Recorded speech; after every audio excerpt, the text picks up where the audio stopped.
प्रिय विद्यार्थियों, सुप्रभात। आज हम लोग 1857 के विद्रोह की असफलता के कारणों का अध्ययन करेंगे। 1857 के विद्रोह का भारत की स्वतंत्रता संग्राम में अत्यंत महत्वपूर्ण स्थान है। यह एक ऐसा आंदोलन था जिसमें समाज के सभी वर्गों ने भाग लिया था और 10 मई 1857 को मेरठ छावनी से प्रारंभ होकर यह संपूर्ण भारत में फैला। यद्यपि यह आंदोलन अपने उद्देश्य को प्राप्त करने में असफल रहा, लेकिन फिर भी इसने ब्रिटिश साम्राज्य की जड़ें हिलाकर रख दिया। लेकिन यह आंदोलन अपने उद्देश्य को प्राप्त करने में असफल रहा, तो इसकी असफलता के क्या क्या कारण रहे कि इतना बड़ा आंदोलन जो उत्तर भारत में व्यापक रूप से फैला, लेकिन वह असफल रहा। तो 1857 के विद्रोह की असफलता के कारणों का जब हम विश्लेषण करते हैं तो पाते हैं कि निम्नलिखित कारणों ने 1857 के विद्रोह को असफल किया। जैसे पहला कारण है समय से पूर्व विद्रोह का प्रारंभ होना।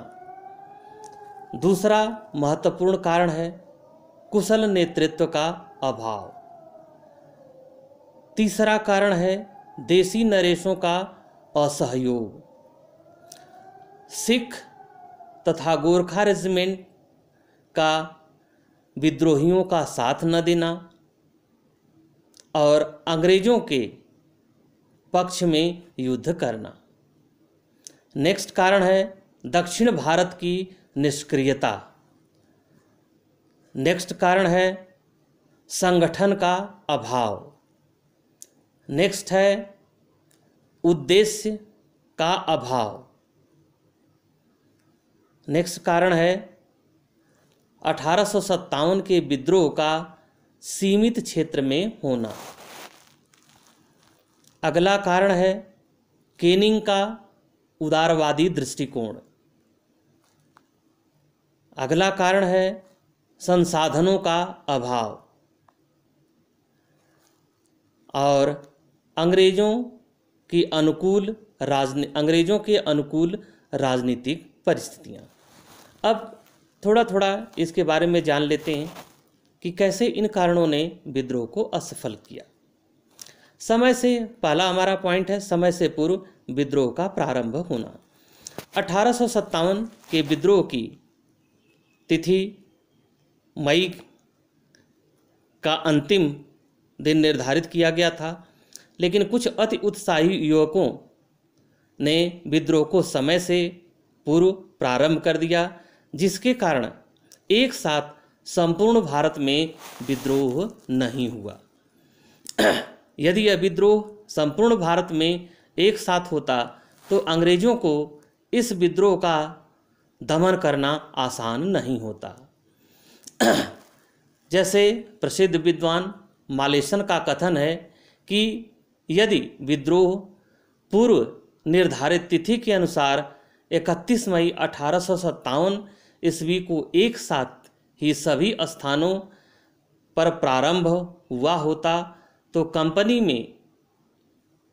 कंपनी के ब्रिटिश शासकों के लिए भारत को फिर से विजय प्राप्त करना संभव नहीं था।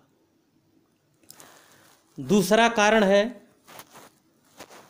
कुशल नेतृत्व का अभाव। 1857 के विद्रोह में यद्यपि नाना साहब, तात्या टोपे, झांसी की रानी लक्ष्मीबाई और बहादुर शाह जफर, ये सभी 1857 के विद्रोह के नेतृत्व करता थे, लेकिन उनमें एक कुशल नेतृत्वकर्ता के गुणों का अभाव था, जिसके कारण वे सभी के साथ सामंजस्य स्थापित करने में असफल रहे और सभी अपने अपने क्षेत्रों में ही प्रभावी रहे।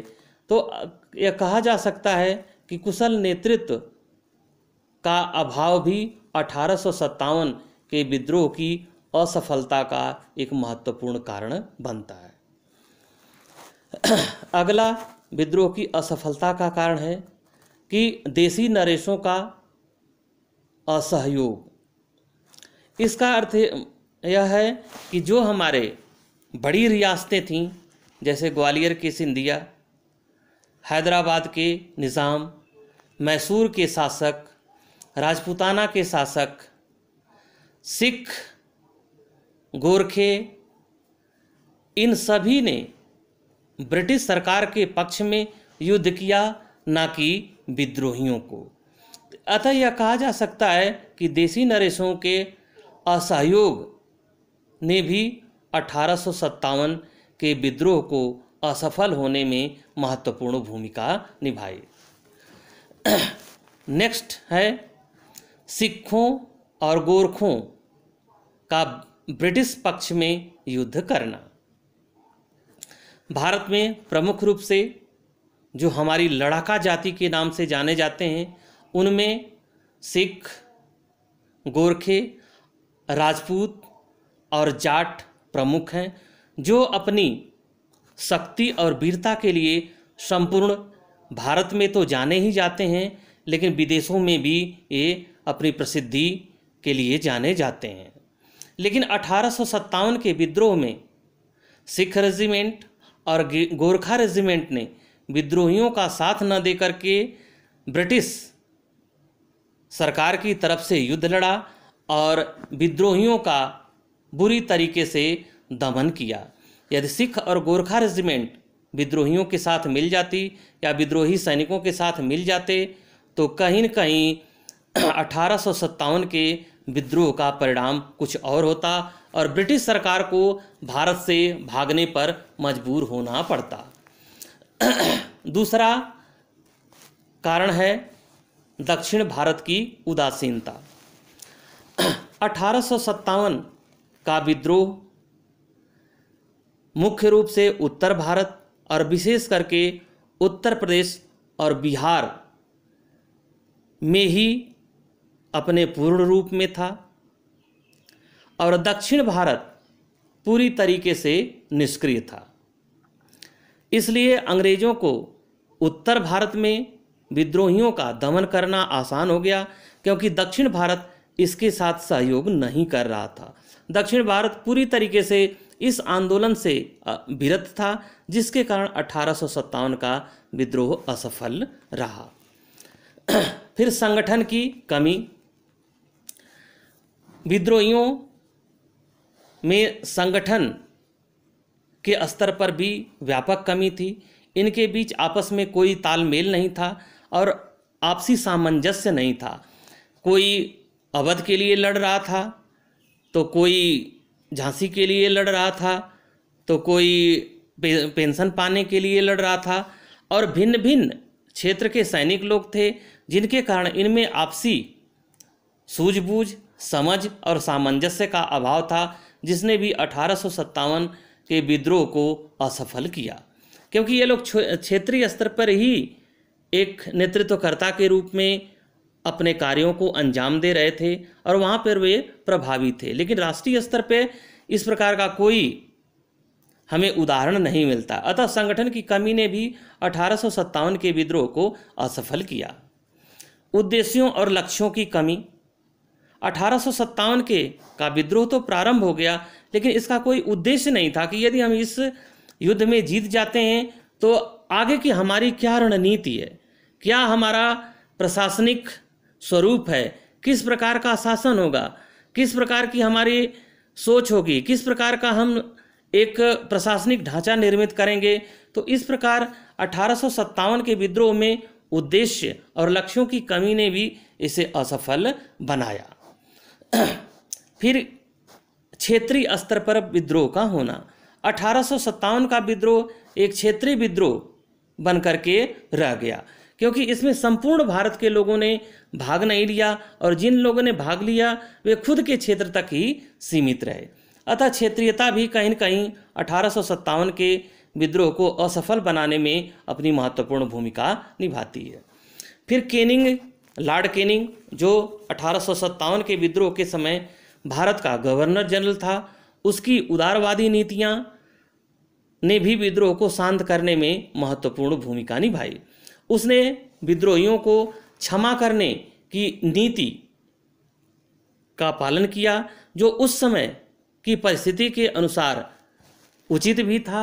अतः 1857 के विद्रोह में लॉर्ड केनिंग की उदारवादी नीतियों ने भी कहीं न कहीं उसको असफल बनाने में महत्वपूर्ण भूमिका निभाई। नेक्स्ट है नागरिकों का असहयोग। 1857 के विद्रोह में सैनिकों ने नागरिकों का समर्थन लेने का प्रयास नहीं किया और जनता के ऊपर इसका कोई प्रभाव भी नहीं पड़ा, क्योंकि जनता को पता था कि जैसे सामान्य जनता जो थी, जिस प्रकार से अंग्रेज शोषण कर रहे हैं उसी प्रकार से ये लोग भी शोषण करेंगे। इसलिए जनता इस आंदोलन से दूर भी रही और इन लोगों ने जनता को जोड़ने का भी प्रयास नहीं किया। यद्यपि कुछ जगहों पर, जैसे संपूर्ण अवध में और बिहार के कुछ जिलों में, सामान्य जनता का भी इन्हें समर्थन प्राप्त था। अतः सामान्य जनता के असहयोग भी 1857 के विद्रोह की असफलता के कारण बने। फिर सीमित संसाधन।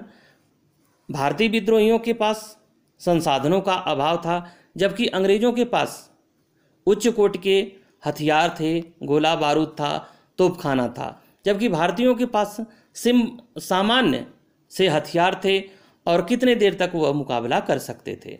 अतः सीमित साधनों का होना भी 1857 के विद्रोह की असफलता का एक मुख्य कारण बनता है। फिर अनुकूल परिस्थितियों का होना।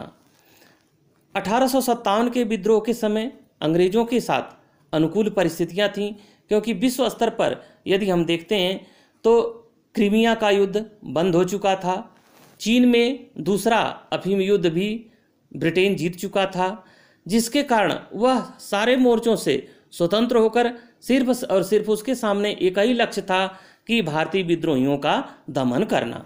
तो अनुकूल राजनीतिक परिस्थितियों ने भी ब्रिटिश सरकार को विजयी बनाने में महत्वपूर्ण भूमिका निभाई और 1857 के विद्रोह को असफल कर दिया।